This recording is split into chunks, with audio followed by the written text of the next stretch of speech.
Good afternoon. Today is Friday, the 12th of July, 2024, few minutes after 1 o'clock, or a little bit after 1 o'clock. Apologies for that. Welcome to UK Column News. I'm your host, Brian Gerrish. With me in the studio, Mike Robinson, and we're delighted to be joined by Ben Rubin. The focus is very much on NATO and politics unfolding, particularly in the UK. Well, let's begin with the NATO declaration because a friend of mine wrote to me yesterday and said this is probably the most confrontational, warmongering document that he's ever seen. And I think that is pretty much it. So the summit declaration has been made, and I think it deserves us going through this in a little bit of detail because it is horrendous. So bearing in mind that this is, a diplomatic document, and diplomatic language tends to be relatively gentle and soft and measured. This is quite incredible. So we, the heads of state and government of the North Atlantic Alliance, have gathered in Washington to celebrate the 75th anniversary of our alliance, forged to preserve peace. So we've got to remember this is a defensive alliance. So as you listen to the words here, you consider the defensiveness of it. Forged to preserve peace, NATO remains the strongest alliance in history. We stand in unity and solidarity in face of a brutal war of aggression on the European continent at a critical time for our security. We warmly welcome our 32nd and newest ally, Sweden. The historic accession of Finland and Sweden makes them safer and our alliance stronger, including in the High North and the Baltic Sea. Every nation has the right to choose its own security arrangements. We reaffirm our commitment to NATO's open door policy in line with Article 10 of the Washington Treaty. So, Brian, right there, despite all the claims that Putin is expansionist and Xi Jinping is expansionist, they're openly declaring their continuing commitment to expansionism. And the expansion to the east is what's causing the problem. Exactly. So let's go on then. Russia's full-scale invasion of Ukraine has shattered peace and stability in the Euro-Atlantic area and gravely undermined global security. Russia remains the most significant and direct threat to Allied security. Terrorism in all its forms and manifestations is the most direct asymmetric threat to the security of our citizens and to international peace and prosperity. The threats we face are global and interconnected. So in that paragraph, they are suggesting that Russia is behind global terrorism, when in fact, I would suggest, and I think there's a ton of evidence that we've covered over the last 15 years, Brian, that Britain, the United States, the EU tend to be funding and behind global terrorism. I think the evidence has become overwhelming, Mike, that when you go into these things that the West, UK, the US in particular, are at the bottom of a lot of troubles in the world, and the lid needs to be taken off this, otherwise it will not stop. Indeed. So we continue. Strategic competition, pervasive instability, and recurrent shocks define our broader security environment. Conflict, fragility, and instability in Africa and the Middle East directly affect our security and the security of our partners. Just correct me if I'm wrong, but the Tony Blair Institute is very active in Africa and the Middle East, right? Yes. Yeah, anyway, okay. And have we got more trouble in Africa? Yes, we have. Is the EU active in Africa? Yes, more trouble. Yes. Where present, these trends, among others, contribute to forced displacement, fueling human trafficking and irregular migration. So we're just going to ignore the fact that we're driving this human trafficking and irregular migration and blame it all on the Russians, because that's the best thing to do. Iran's destabilizing actions are affecting Euro-Atlantic security. The People's Republic of China's stated ambitions and coercive policies continue to challenge our interests, security and values. The deepening strategic partnership between Russia and the People's Republic of China and their mutually reinforcing attempts to undercut and reshape the rules-based international order are a cause for profound concern. So it's now clear Russia, Iran, PRC are the main targets of this defensive alliance. So we don't want to, have a conversation with these people because that might bring peace about. So we've just got to continue to bang the war drums. And of course, they are mocking the rules-based international order where nobody is ever allowed to know what the exact rules are, the purpose of those rules. They go on. State and non-state actors are increasingly aggressive hybrid actions are using increasingly aggressive hybrid actions against allies. We will continue to prepare for, deter, defend against and counter hybrid threats and challenges. We reiterate that hybrid operations against allies could reach the level of an armed attack and could lead the North Atlantic Council to invoke Article 5 of the Washington Treaty.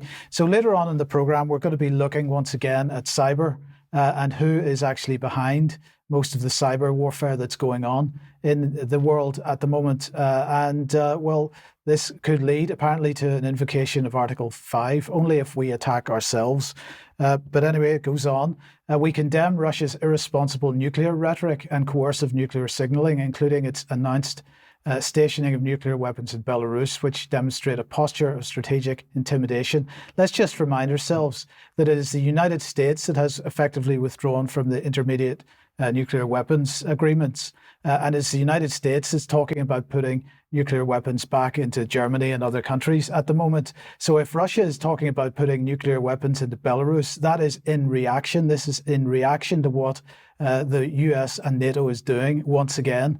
But don't worry, we're going to tell the entire world, and the narrative is that it's all Russia that's doing it. Russia has increased its reliance on nuclear weapon systems and continued to diversify its nuclear forces, including by developing novel nuclear systems and deploying short and intermediate range dual-capable strike capabilities, all of which pose a growing threat to the alliance. We are determined to constrain and contest Russia's aggressive actions and to counter its ability to conduct destabilizing activities towards NATO and allies. For our next summit, we will develop recommendations on NATO's strategic approach to Russia, taking into account the changing security environment. And they talk about the European Union being an essential partner. So this is all about EU defence union is now back on the agenda, firmly back on the agenda.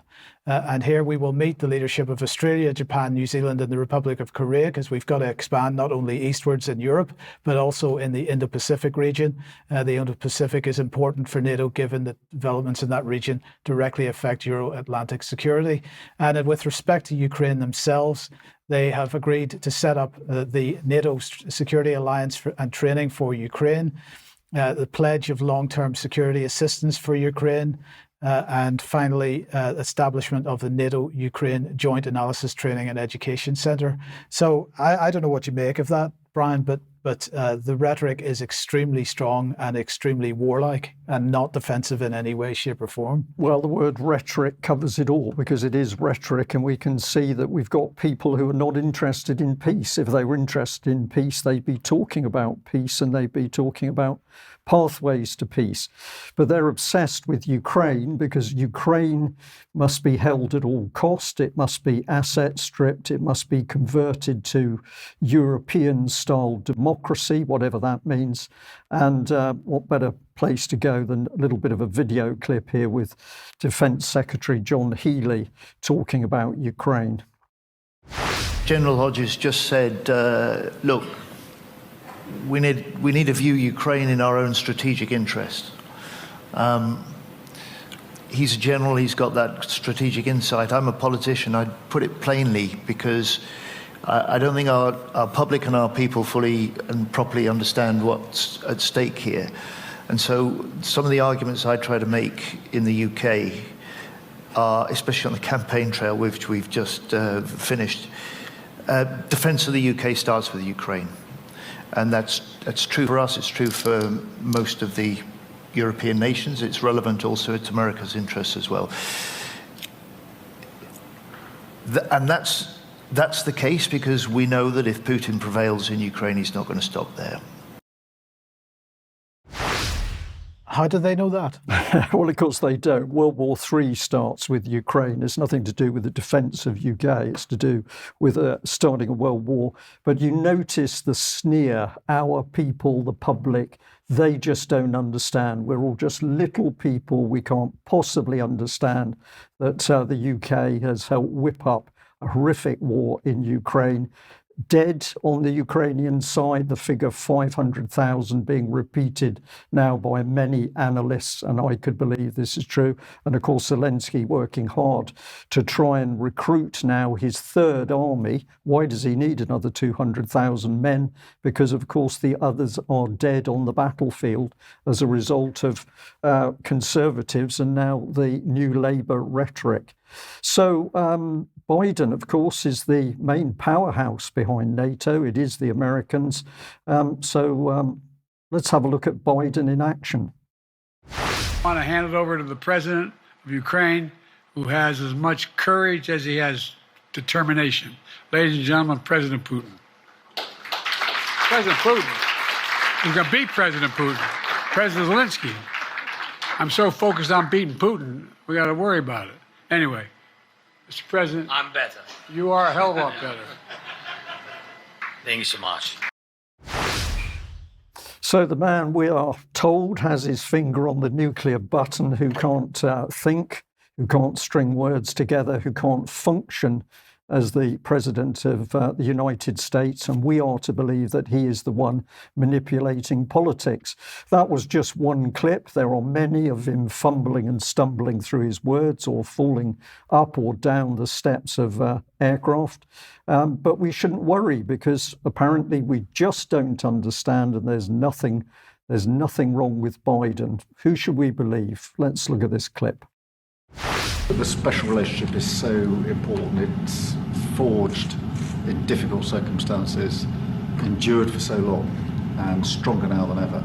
So we're very pleased to be able to come so early in the government to recommit to NATO, to recommit to the special relationship, and to have the opportunity to discuss these affairs with you is really important for us. Figurative sense, 5 days in. I kind of see you guys as the knot tying the transatlantic alliance together.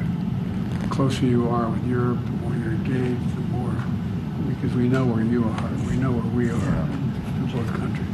No, I think that's absolutely right. Well, there we are. There's President Biden talking about bits of string, presumably rotten string and granny knots. But at one stage, Starmer was pressed over the mental state of Biden. And let's hear what he says. Prime Minister, you know what an increasing number of people are saying? They're implying that President Biden is senile. Is he?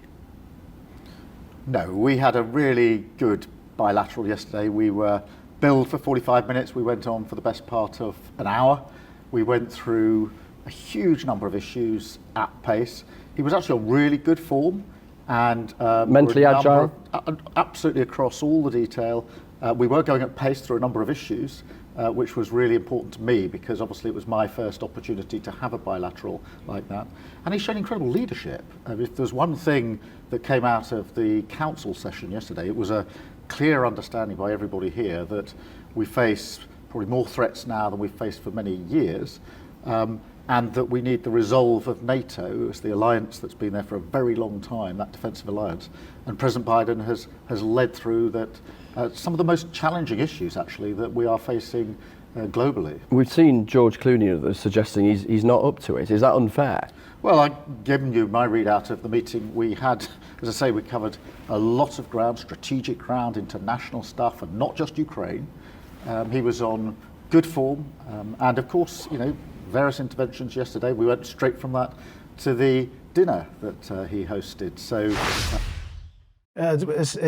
He was in good form not something to say when you've been to visit your aging grandparents in the care home? Yeah, you're trying to keep morale up in the family. Yes. So my opinion is that Starmer's happy to look at the camera and just lie about the true condition of the US president. That's my personal opinion. People might disagree, but something's very wrong. But let's look at something else that's happening in the background, which I find very disturbing. It's the power of celebrity. Let me ask you something that's on a lot of people's minds. What are your thoughts about President Biden? Should he drop out of the race? Could he? Yes, he could. Should he? Should he? It's a painful decision because I admire the man tremendously. I personally had a fundraiser for him at Mar House in April, and I think he's done an incredible job. But I am worried, not this week or next week, but let's say next year.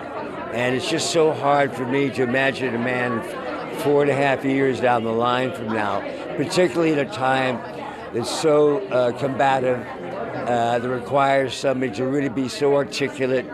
I think the most disappointing thing for me in the debate is not necessarily how he felt, but the inability to acknowledge all the lies that ex-President Trump was talking about. Do you think, though, that figures in the entertainment industry like yourself can bring about real tangible action in terms of President Biden making a decision as opposed to statements from politicians in Washington? Yeah, I do think so. I mean, we've been accused of having a little bigger voice than we should have, but we're all involved in, as celebrities. So, Mr. Douglas, they're espousing the power of celebrities. And of course, this in itself, whatever we think of Biden, is immensely dangerous, that the celebrity world should be able to drive politics and keep a president, for example, in place who clearly wants war and more war. But it's not only celebrities with the power. Let's have a look at this headline from The Independent. And this is back in October 2023. Starmer wins backing of billionaire BlackRock chief. He offers hope to British politics. Larry Fink, one of the world's most influential financiers, says Labour leader has shown, quote, real strength. But who else have we got in the mix? And let's have a look at David Lammy. Sky News here with the headline, Everything You Need to Know About the UK's new Foreign Secretary. But what they didn't say is what we can pop up on screen, which is a tweet here from David Lammy in August 2020. He says that cultural Marxism is going to rule this country. Nigel, that's Nigel Farage, you are a racist B and an insult to the history of this country. We're coming for you and we will, quote, we will beat you silly. There's no coming back. So we can be very sure that this very slick new Labour 2.0 is going to be very, very ruthless and dangerous in getting these policies through. And that probably brings us to Tony Blair, who is now, of course, the real queen, the power behind the Starmer throne. But here was a headline of some time ago. Rupert Murdoch donated $100,000 to the Tony Blair Faith charity, unaware his wife had allegedly grown close to the ex-PM. And in the text, which we won't read, it talks about that money and it talks about the Mr. Blair's relationship with Ms. Deng. So this is the real power. And I think, Ben, that's a nice place to bring you in because, of course, you've been maintaining focus on Tony Blair and what he's really doing. Indeed. Great to be here, everyone. Hope you're having a good end to the week. And we're going to talk about the Tony Blair Institute for Global Change Future of Great Britain event. And we're going to start by hearing from Tony Blair himself. We're going to pose a question to him. What is the problem, Mr. Blair? The problem is that we have low growth, low productivity. We've got public services where there are high levels of expenditure and poor outcomes. The two things that get growth and productivity back are first the types of things that Rachel Reeves was talking about yesterday, planning reform, probably a better Brexit deal. These will give you short term, it should give you a reasonable boost to economic growth. But our belief is that the only long-term solution to growth, productivity, and better public services is the full embrace of this technology revolution, which prior to generative AI was already a revolution. And now I think you've got with generative AI a revolution on top of the revolution existing. So the problem we face as a country has got nothing to do with corrupt politicians. It's just about low growth and productivity in the markets and high expenditure and poor outcomes in the state. And the only long-term solution, according to Tony Blair, is the full embrace of new technology. This new technology revolution that he talked about at this event that he runs. This is the third year that it's been going for, the Future of Britain 2024, led by Tony Blair. We've already had a little bit of a background from Brian there about Blair's influence over British politics and society, but let's just remind ourselves of a couple of gems from his back catalogue. So he obviously took us into an illegal war in Iraq and then refused to apologise. Actually said that he'd do it all again, despite the fact that 1 million Iraqi civilians were killed. He's also a close personal friend of the paedophile and rapist Jimmy Savile. And I'm just going to leave it there because we'd be here all afternoon talking about the evils of our former prime minister. So what's he up to these days? Well, he's projecting global power, right? And he has this thing called the Tony Blair Institute for Global Change. And we've heard a lot about change through the recent election period. And I think that this is where a lot of that change is being driven from. It was delivered in partnership with My Life, My Say, the UK youth charity that we've talked about extensively, that's focused on radically reshaping British society. In fact, they have helped to radically reshape British society in the general election. They are intimately linked into the top levels of the Labour government. Starmer actually came to the event last year, the Future Great Britain event last year, and Harjeet Sahota, who's the head of external relations and stakeholders at the UK Labour Party, is actually on the board of My Life, My Say. So you should really understand that this is just one entity that we're looking at here. They may have different logos, different departments, different names, but ultimately they're all working together towards the same outcomes. Now, because My Life, My Say was involved, obviously it's all about the youth. So front and centre, opening up the day, we had these two young women, Sasha Hayko, who is a 30-year-old working on the censorship, in the censorship space.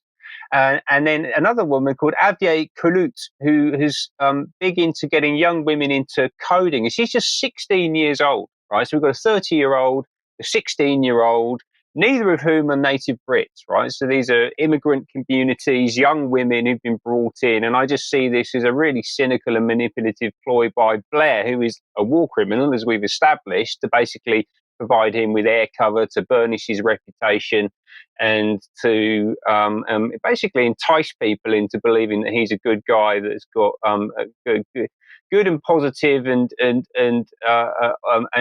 constructive plans for the future of the country. Now, they got 5 minutes at the start of the day, right? So we've got to bring the young people in. It's all about them. We've got to listen to them, but actually we'll get them off stage as quickly as possible. And then it's over to Uncle Tony. And what does Uncle Tony want to talk about? He wants to talk about digital ID. He's been talking about this for 25 years plus, right? He is obsessed with the ID scheme. This is the ultimate tool for centralized monitoring and control of the population. It's really the end game for freedom. You know, at this point, you are completely owned and controlled by the state.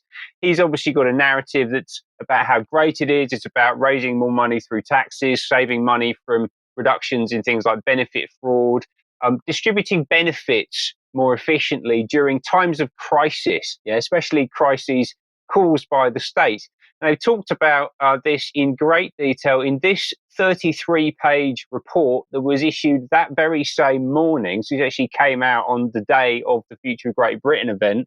And this is something that has been done by in collaboration with the Department of Work and Pensions. And they project that they could free up as much as 40% of work time using AI tools, and that could be the equivalent of about £1 billion a year in productivity gains. So this is a huge re-engineering of the British state. Obviously, that would have been started, that piece of work, under the previous government, and it's now been surfaced today. So you can see how this kind of uniparty moves. Policies developed by people like Blair, and it's implemented by whoever happens to be in government at that moment in time. It was done with this organisation. You can just see it referenced there on the slide, which is called Faculty, which is another private AI specialist consulting firm that's been working across the whole of central government. And I believe this was done with internal engagement from inside the Department for Work and Pensions. So I think that this is something that has been going on in close collaboration between Blair, Faculty and the British government. And to build the narrative for this, they brought this fella along, Rajiv Chandrasekhar, who is a former Indian minister and a self-proclaimed digital ID evangelist. And he describes digital identity as the core, the bedrock to a digital government architecture. The Indians have invested a huge amount of money in this. They've got 1.2 billion people on their digital government platform, and they've dispersed through that platform $350 billion worth of what he calls subsidies. This is why this is really relevant to the Department of Work and Pensions. They handle benefits.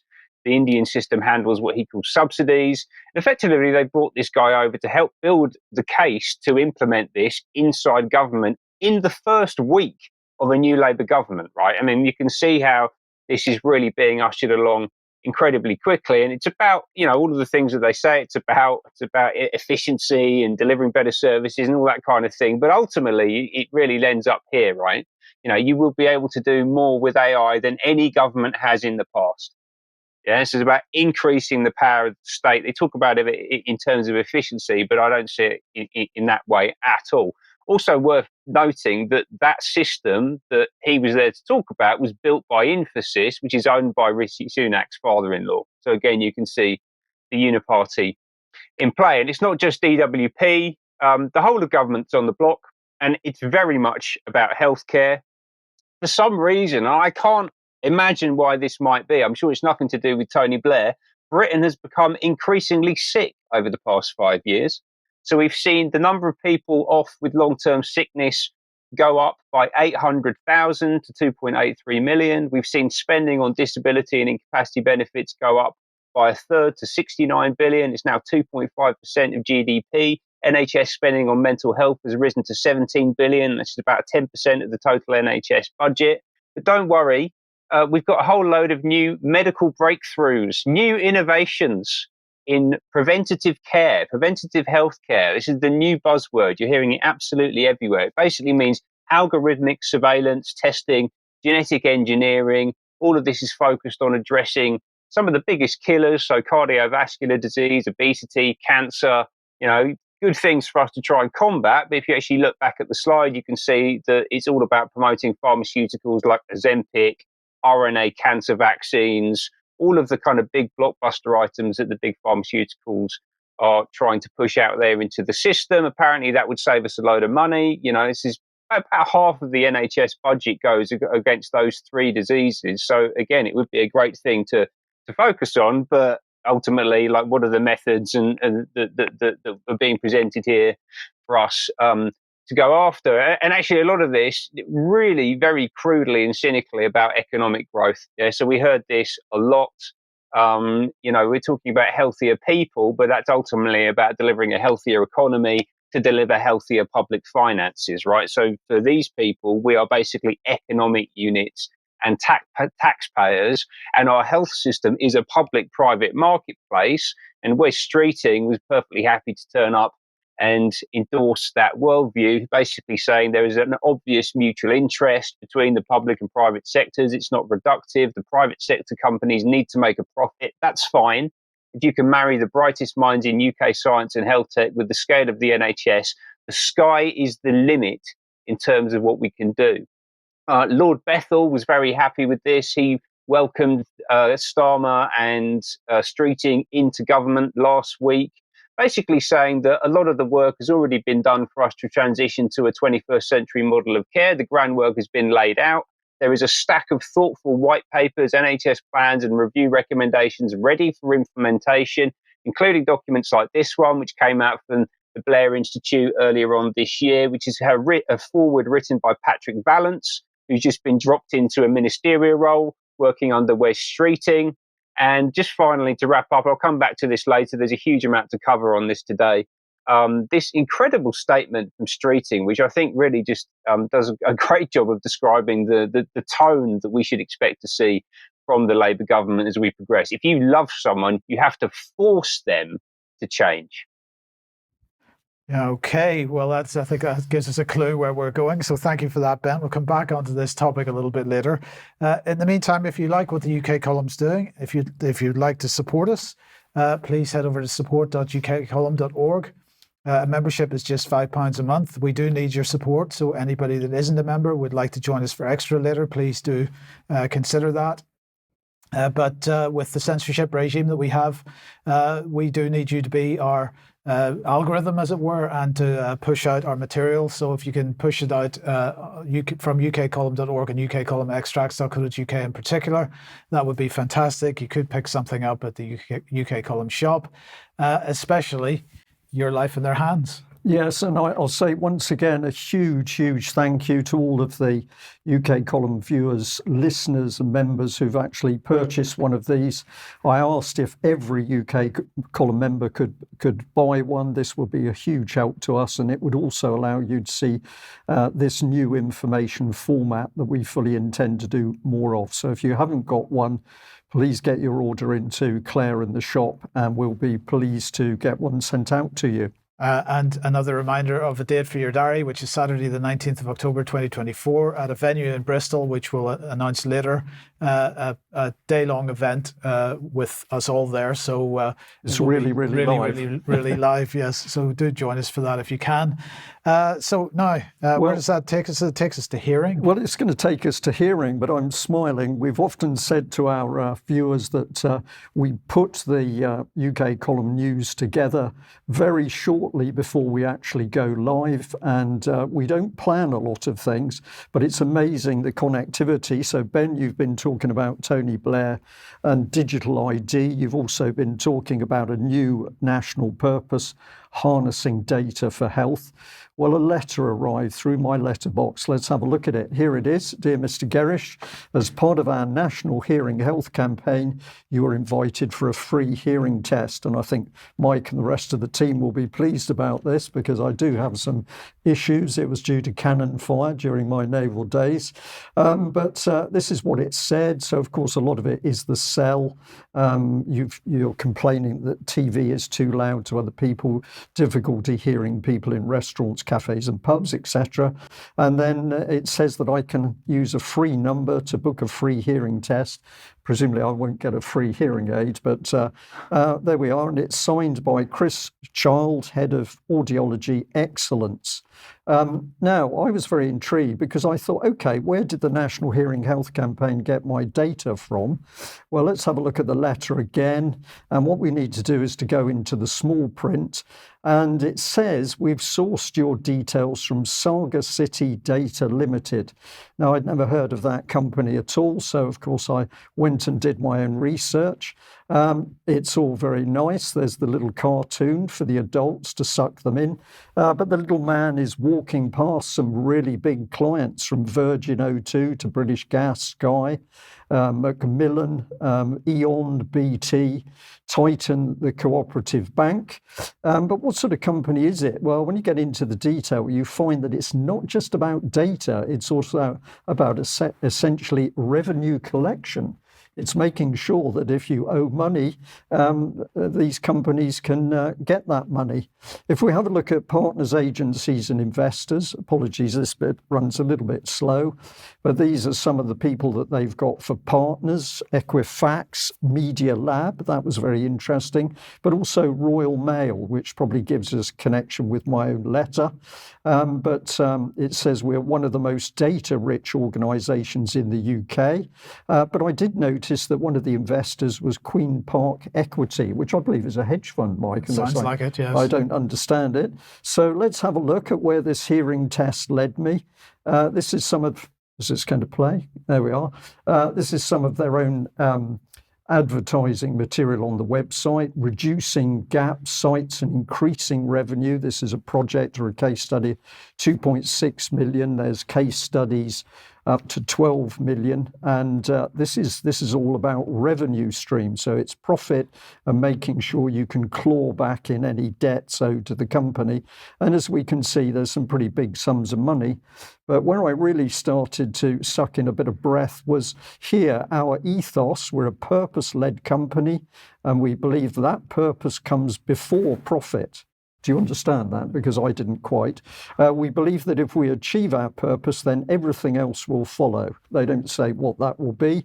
But here we are working across all territories, and look at the scale of those territories over which data is being sucked into this company and also given out to other people to use. I'm going to be asking some questions about what data they hold on me in the first place. But let's continue the picture, and it's a little bit dark here, but we're into equity with Queen's Park.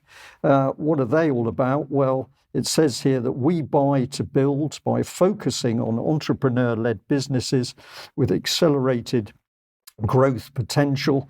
And then if we get further into their website, they give a big support piece for Saga City itself, saying that it's a leading provider of tech-enabled customer data management solutions, predominantly to the utilities, telecoms and financial services sector.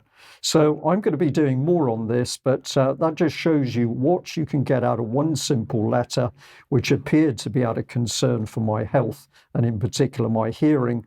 But I think this was a classic example of not only the move towards identity of every human being, but of course, the value of data that these companies are sucking up. And sticking on the topic of data and bulk data collection, now we've covered the issue of Huawei in the past and whether Huawei is going to be allowed to put any of its equipment on telecoms networks in the UK. That's obviously banned now. But Germany is also getting on the bandwagon. So this was from yesterday from AFP. Germany said Thursday it will phase out the use of components from Chinese telecoms giants Huawei and ZTE in its 5G networks in the coming years. Due to national security concerns. Now, who is behind this claim of national security concerns with respect to Huawei? Well, of course, it is our old friend Christopher Steele, who not only pushed the Trump dossier, and there was not a word of truth in that, and pushed the Russia dossier, and not a word of truth in that either, but also pushed the Huawei dossier. And of course, this was claiming that Huawei was orchestrating a covert campaign to manipulate MPs in the United Kingdom. So we have talked about Unit 8200 in Israel in the past as well with respect to Huawei and so on. I'm going to go back and look at this again today and look at a slightly different aspect of it. So just to remind you, Unit 8200 is the Israeli Signals Intelligence Agency, the equivalent of the NSA in the United States or GCHQ in the UK. And when we covered this in the past, we were particularly interested in their connections to Checkpoint and the fact that they had provided the seed capital and the founders for Checkpoint, and Checkpoint effectively being one of the key network providers of firewalls, of routers and other things on the internet and so on, and in corporate networks as well. But today we're going to have a look at the other organization that we highlighted in the past, which is Palo Alto Networks. Well, Palo Alto Networks was founded, or at least co-founded, by this gentleman, Nir Zook. And this is their description of him. They say that he brings a wealth of network security experience and industry experiences to Palo Alto Networks. Prior to co-founding Palo Alto Networks, he was CTO at NetScreen Technologies, which was acquired by Juniper Networks in 2004. And prior to NetScreen, Nir was co-founder and CTO at OneSecure, a pioneer in intrusion prevention and detection appliances. Nir was also a principal engineer at Checkpoint Software Technologies and was one of the developers of stateful inspection technology. And the key point here is that he was also, at one point prior to all this, an employee or a conscript to Unit 8200, and that provided the seed funding for OneSecure, for Checkpoint, and for Palo Alto Networks. So the question then is, what are these organizations, these companies, and what is their relationship to the intelligence agencies? Just as a by the way, a couple of years ago, he moved back to Israel. So he is back in that country doing whatever he's doing there. Now, let's just bring this on screen. This was an expose by Haaretz. This is going back to September last year. Revealed Israeli cyber firms have developed an insane new spyware tool. No defense exists. And what they're talking about here is a Haaretz investigation, which they say reveals that the Israeli cyber companies developed technology that exploits the advertising system at the heart of the online economy to monitor civilians, hack into their phones and computers, and spy on them. This terrifying capability, against which no defense currently exists, has already been sold to a non-democratic country. And the point here is that the approval for this was given by the Israeli government and the Israeli Defense Ministry itself. The company that's behind this, also supported by Unit 8200, seed funded, is called Instinet Limited. Instinet Limited, they don't even have a website. They're that covert, as it were, but they are selling spyware and so on. So the question is, what involvement do these companies that are seed funded by Unit 8200 and the Israeli intelligence agencies, what purpose do they serve actually, and what role do they play in the whole cyber warfare situation. Now, just to give you a little bit of background, Israel has the Israeli National Cyber Directorate, and Unit 8200 there is considered to be the offensive branch of the Israel National Cyber Directorate. So this is totally offensive. And on the other side here, we have this organization, which is considered defensive. And I do apologize. The name has completely escaped me at the moment. But anyway, we'll put that in the show notes to make sure that everybody knows who the defensive side of the Israel National Cyber Directorate is. But just to highlight this a bit further, a few years ago, The Intercept published this article, Cash, Weapons and Surveillance. The US is a key party to every Israeli attack. And this was talking about the offensive cyber warfare capabilities of the Israeli government and the involvement of the NSA and GCHQ in contributing to that as a result of information leaked by Edward Snowden. So the key point here is what relationship, again, do the intelligence agencies in the UK, the US and Israel and their cyber offensive efforts have to the private companies. But let's bring this on. Over the last decade, said The Intercept, the NSA has significantly increased the surveillance assistance it provides to its Israeli counterpart, the Israeli SIGINT National Unit, also known as Unit 8200, including data used to monitor and target Palestinians. In many cases, the NSA and ISNU work cooperatively with the British and Canadian spy agencies, GCHQ and CSEC.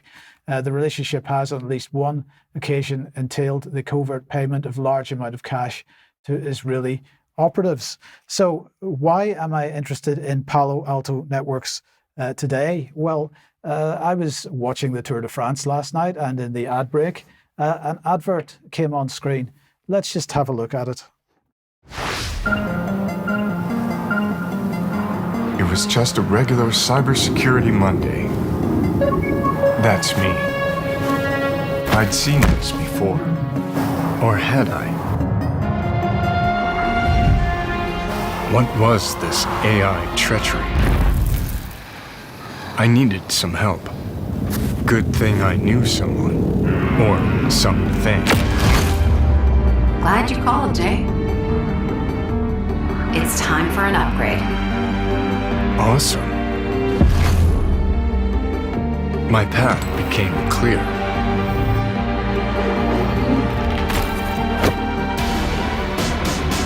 I knew what I had to do. Because they never stop. No time to waste. This isn't sci-fi. This is precision AI. So Palo Alto Networks now bringing what they're describing as precision AI into the whole cybersecurity field. So I've got a number of questions that I think need to be raised. Let's bring them on screen. First of all, what is the true nature of the symbiotic relationship, apparently symbiotic relationship between cyber warfare and cyber defense? Because we have an organization, Unit 8200, pursuing cyber warfare with GCHQ, NSA, and so on, while at the same time they're seed funding cyber defense organizations. This seems to be symbiotic and a very dangerous situation there. Are cyber defense companies seed funded by Israeli intelligence bulk data collectors for 8200, NSA and GCHQ? And if they are, what's the effect of bringing AI into the equation going to be? Let's continue. Once cyber defense companies like Palo Alto Networks include AI in their offerings, does that multiply or diminish the threat?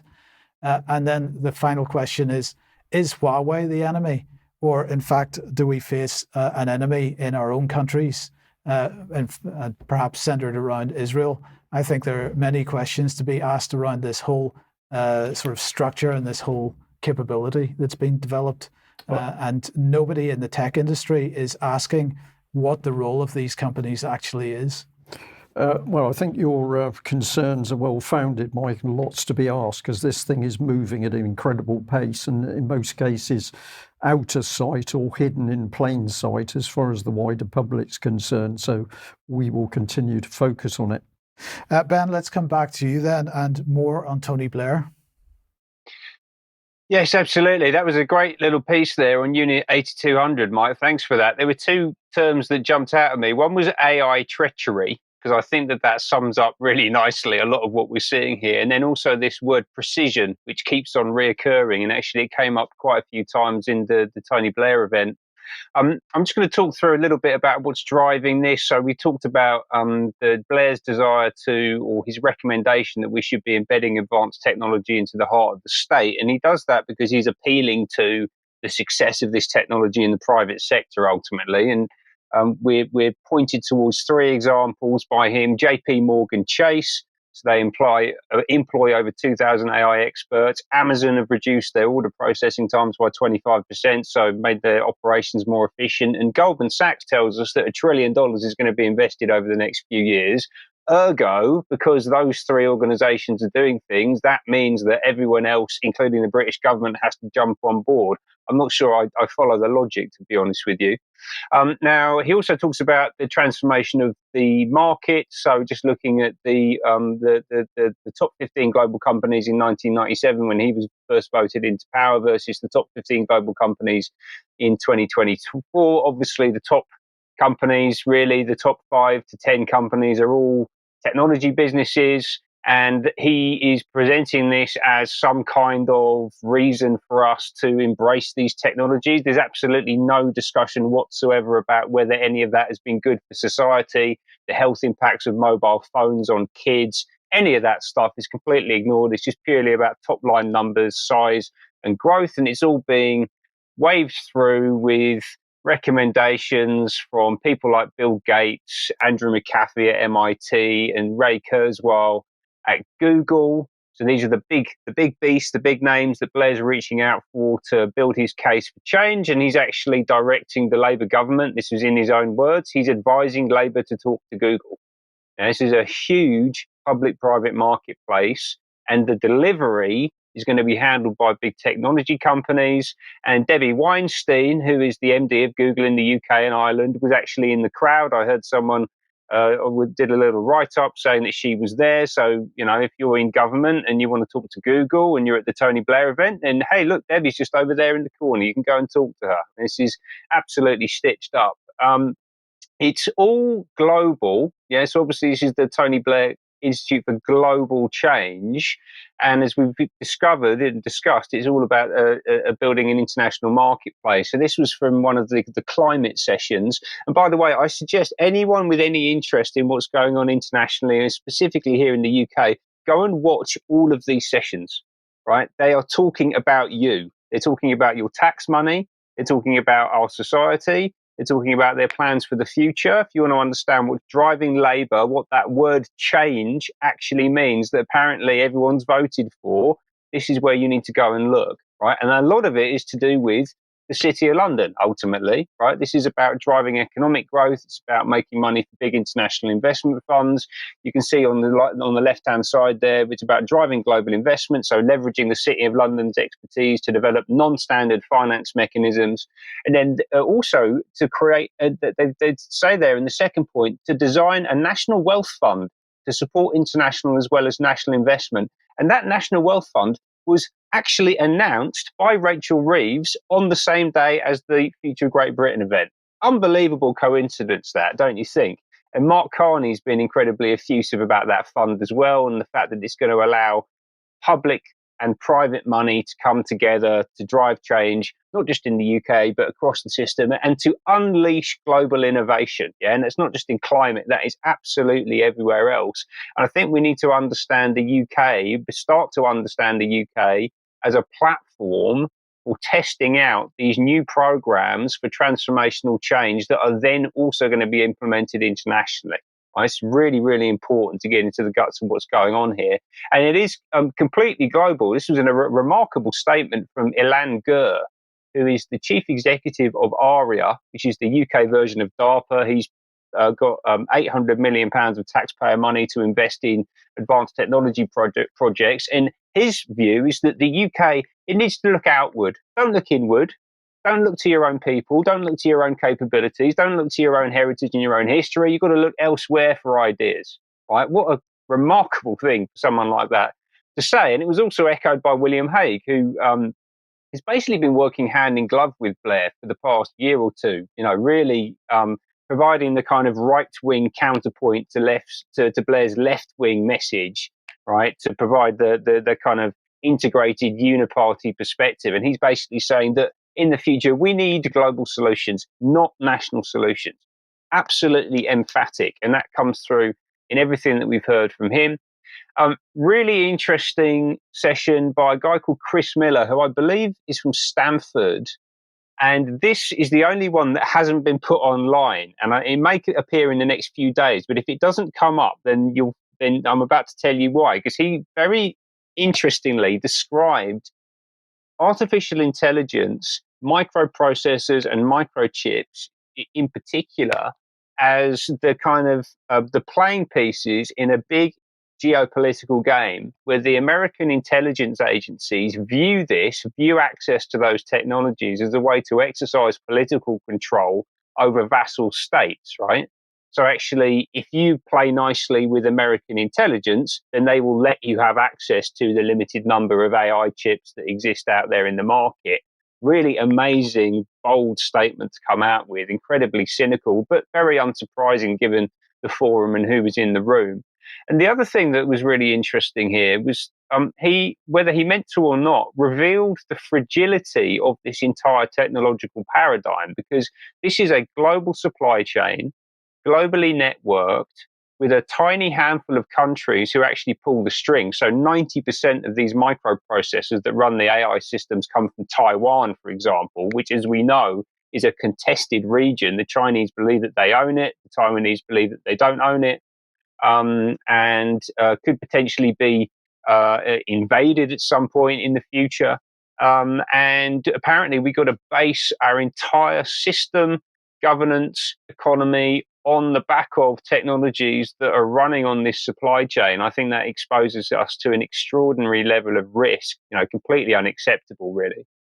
We also had there Matt Clifford, the chairman of ARIA, who was effervescent about the potential for AI to transform absolutely everything. He was really excited about the work that he's been doing with UK government, and actually talked about people leaving organizations like DeepMind or Google or OpenAI to go into roles in the UK government. UK government is now seen as a hot place to go and do tech work.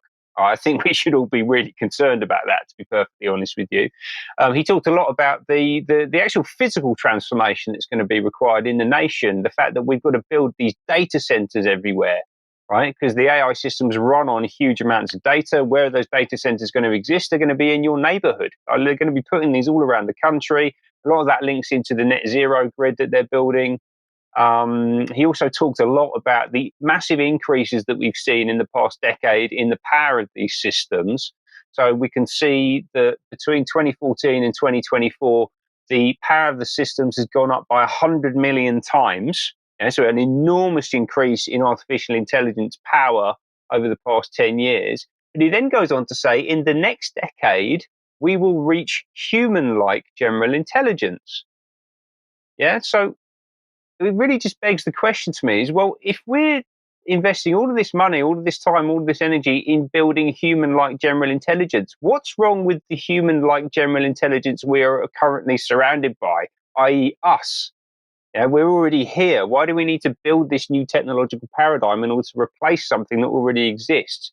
And actually, if human-level intelligence doesn't currently exist, and it's much lower. So this was Demis Hassibis saying human-level general intelligence is the goal, but we're not even at cat-level intelligence yet. We've got a long way to go. Why on earth would we be embedding this into the heart of our state and our economy? And particularly when you see things like will.i.am sitting on stage trying to do a demo of an AI chatbot, and the whole thing goes into a complete meltdown. Something's wrong with this thing. John Chappelle losing his mind, the interviewer on stage. And actually the whole thing just, it looks like it's destined to failure. Well, we can hope. Yeah, we can hope. But I'd say to our audience, UK column, I think, and Ben in particular, doing some really good analysis on what's happening here. If you're looking at Tony Blair on stage, of course, remember that he is the puppet master for Starmer. So why are we bringing Blair back into the spotlight? It is because almost certainly this is the man who's driving our new Prime Minister and moving his arms. Whether he can actually influence his brain, I don't know.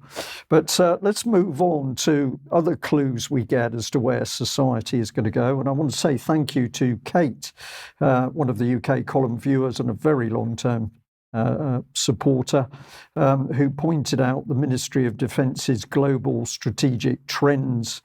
The Future starts today, the 6th edition. This is from 2018, I believe. I've just pulled out a couple of interesting things, but let's set the scene first of all. It says that it describes a strategic context for defence and security looking out to the middle of the century. It takes a comprehensive view of the future, derived through research headed by the Development, Concepts and Doctrine Centre. Now, the MOD goes to lengths to say that this only represents the view of DCDC. It doesn't represent MOD opinion, but of course it's got the MOD logo there, top left. So I think this is a bit fancy waistcoats. It does have signatures by people, General Sir Nick Carter and the Permanent Secretary Stephen Lovegrove.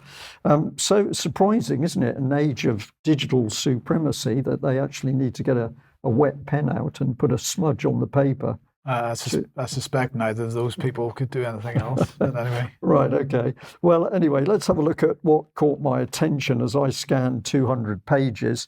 It said erosion of state sovereignty. The nation state is expected to remain the primary actor in shaping societies and global politics for at least the next 30 years. That, to me, said after that, there's going to be something different. Yeah. And so now what we're into, this is the military working hand in glove with civil authorities about the future and how we're going to live. And somebody in the chat box, as the news was rolling a few minutes ago, and Ben was talking, said, well, how does all this benefit the UK? Well, the answer is all of the AI is not to benefit UK. It is to move us through into the next stage of society, which is beyond the nation state. I'll leave you to think about that. I also pulled out this one here. We just highlight the paragraph. It says that a whole of society approach to defensive and offensive measures in the information space is necessary to ensure protection against physical and cognitive attack and subversion of society, for example, through legislation and education. So what they're telling us here is that we are just not capable of looking out the window or scanning through a newspaper and understanding what's real or not. The government is going to have to protect us, and they are going to have to monitor these systems in both an offensive and a defensive way. And that, to my mind, links into your commentary earlier on, Mike. So people really should have a look at this. I'll do some more delving into this document, but very, very dangerous. We've got a blurring now of what is military and what is civilian. And I think this bodes extremely badly for a future, particularly if it's run by AI working at the level of a cat. But let's end on a little bit of black humour, and what better place to go than the BBC? Let's just have a look at their fact-checking team in action. This was the scene in the Ukrainian capital Kyiv yesterday. Parts of a children's hospital totally destroyed. It happened during a Russian airstrike, but Russia say this damage was caused by a Ukrainian air defense missile. Ukraine says it's found remnants of a Russian cruise missile. So who's right? Two videos we verified are crucial to investigating Russian claims. In the first, you can see a huge plume of smoke in the distance before a moment of impact. The second video is crucial, and we've slowed it down so you can see this missile moments before impact. So just watch it here. And you can see that coming down. We'll actually stop and zoom in for you. You can see it right there. Now, it's worth bearing in mind, this is a still and it's very blurry freeze frame. But we showed this video to 7 weapons experts who regularly review grainy footage just like this. And all of them said that this is not a surface-to-air defense missile as the Russians have claimed. For example, one of them, Timothy Wright from International Institute for Strategic Studies, said The missile speed, angle of attack, profile, and especially its sound, the sound of a high-pitched turbofan, is very prominent and a dead giveaway, and are consistent with an air-breathing land attack cruise missile. Now, this is a Russian cruise missile, and one of its identifying features is the turbo engine at the rear. And that's what some of our experts have focused on, particularly this one, Andrei Genon, who's one of them, and he said it's almost certainly a KH-101. The distinguishing feature of that missile is the turbofan engine at the rear that juts out, appearing like a small box. Now, we've overlaid a model of the KH-101 on top of the freeze frame of the video we showed you earlier.